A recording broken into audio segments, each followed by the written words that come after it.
The melee.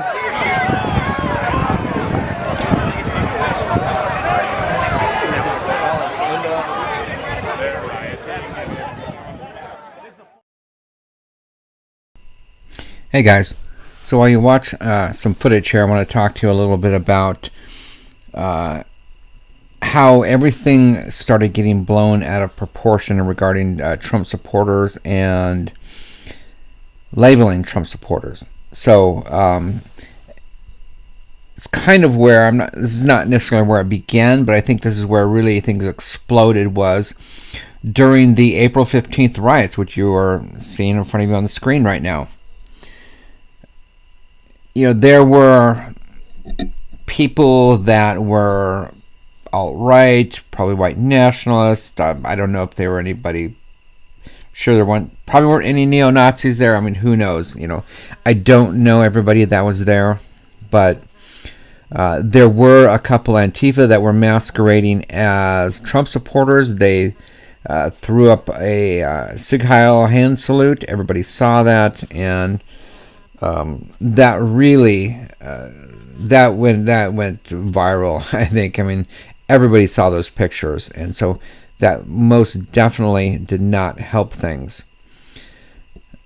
So from then on, after that happened, you know, people, you know, the newspapers, I think it was LA Times, New York Times, a number of mainstream media, they looked at that and said, oh, it's a battle between the far left and the far right. And that's all it was, far left, far right. Obviously, there was a lot more to that. And just as, you know, despite trying to rewrite the narrative and go, hey, you know, that was about free speechers, as some people call them, or free speech advocates. That was about Trump supporters coming together and standing up for free speech. That's what it was about. So after that happened, though, the narrative began to really get blown out of proportion.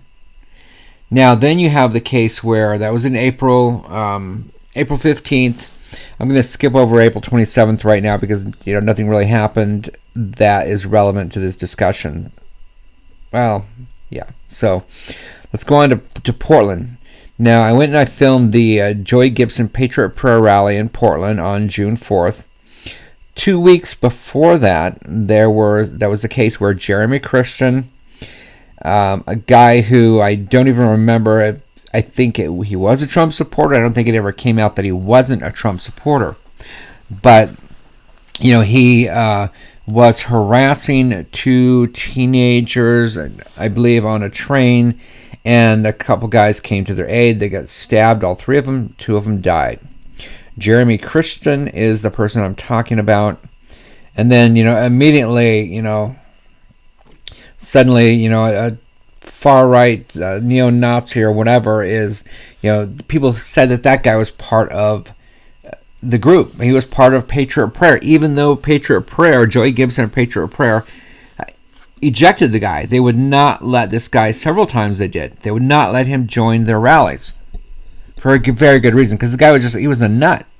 So even on Tucker Carlson had Joey on, and Joey was explaining, and they talked about this, that, you know, the guy wasn't part of the group. They disavowed him beforehand, but the mainstream media had already spun the narrative, so he was a part of the group.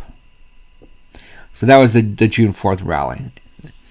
Now, you know, after that, people, you know, all kinds of incidents are happening all over the U.S. People are starting to get tired of the violence from Antifa. They're getting tired of seeing them attack innocent people or unarmed people. They're getting tired of seeing them destroy stuff. So the public sentiment is turning. Mainstream media is still trying to paint this narrative of far right. All Trump supporters are far right. So, and then you have Charlottesville, where there were lots of Nazi symbolism, lots of, I think, white nationalists were there, all right was there. It was Unite the Right. I think it originally started to protect one of the statues, but that did not help things at all. Didn't help things that a person who was, I guess, a Trump supporter ran people down on the street, and so now the public is suddenly behind Antifa. They got a huge boost from that. So people did a 180. Instead of being tired of Antifa, now the public is behind Antifa. Then you've got what happened in Berkeley on August 27th, the day that I was attacked. Now, because of all the craziness, the violence, and but prior to that, of course, mainstream media, lawmakers like Nancy Pelosi got everybody whipped up into a frenzy about Nazis. So we've gone from being the far right or white nationalists, all right, now we're just full-blown freaking Nazis. Anybody who's a Trump supporter, anybody who supports free speech, anybody who looks like they might be pro-America, got a flag on your shirt, you got a MAGA hat, wearing red, white, and blue, whatever, you are a freaking Nazi. So that is part of what perpetuated the violence against Trump supporters, against free speech advocates in Berkeley that day. And there was not a lot of them. Now, one thing that just gets me is I think I have more anger about the citizens, the people that came out en masse in Berkeley to shout down Nazis in this Nazi witch hunt. I am more angry at them than the Antifa who attacked and nearly killed me. I would expect that. I expected trouble from Antifa. Even though I was shocked as shit that it actually happened that day, I expected trouble from Antifa. That's what I expect from them. What I don't expect, what I don't get, is your average Berkeleyite, your average person in the Bay Area, to go on a freaking witch hunt. Most of the people that they call out, some people they recognize, some people they know their names, they might have seen some information about them, but a lot of people that they're calling Nazis and running out of town are because they think they support Trump. They don't know their name. They don't know anything about them. They don't know what they believe. None of that stuff. Doesn't matter. They jeopardize these guys' careers, these guys' families, their homes, literally their lives, by labeling them irresponsibly as Nazis. I mean, this is just insane. And I've talked about that before. I'm going to go talk about it some more because I just hate this. I hate it more than the people who attacked me. I don't even know if I hate them, who attacked me. But these people should know better. There is no damn excuse for that.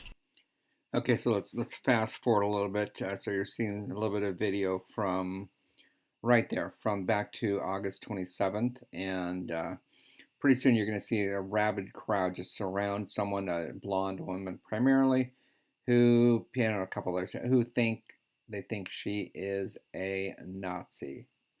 Well, she obviously looks like a Nazi. She's blonde, so she must be a Nazi. I bet there's not a single person in that crowd who even knows her name or anything about her. So, this is the insanity of the left. So what do? We need to make sure that we have events that are permitted, that we have tight control over, and that we disavow anybody from the far right. We don't join them. Because not sharing a platform with them.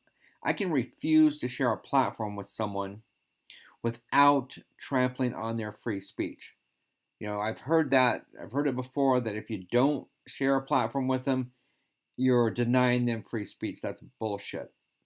They can have their free speech anywhere they want. They can hold their event anywhere they want. Now, where I might be trampling on their right for free speech is if I were to go and try to stop them, which I would not do. That's insane. So, but we have to disavow. We have to make sure that we don't share the platform with the far right, with neo-Nazis.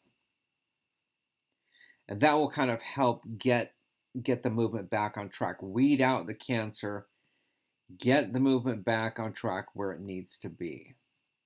That's what we need to do.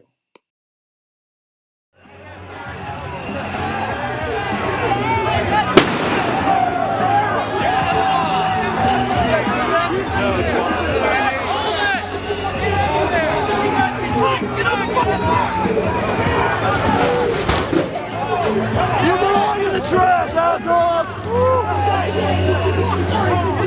Come on!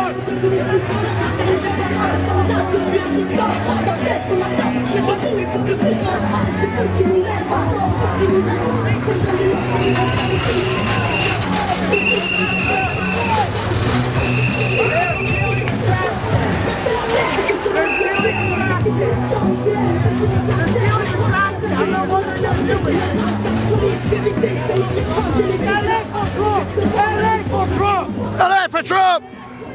They're stealing the stock there. They say they're stolen the stock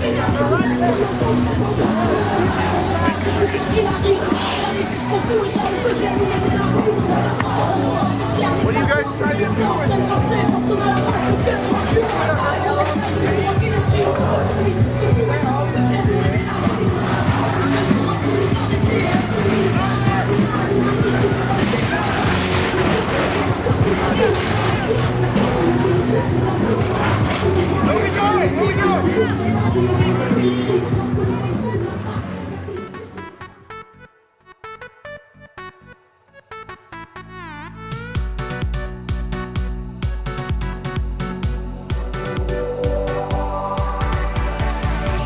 I love the way you kiss the way you run.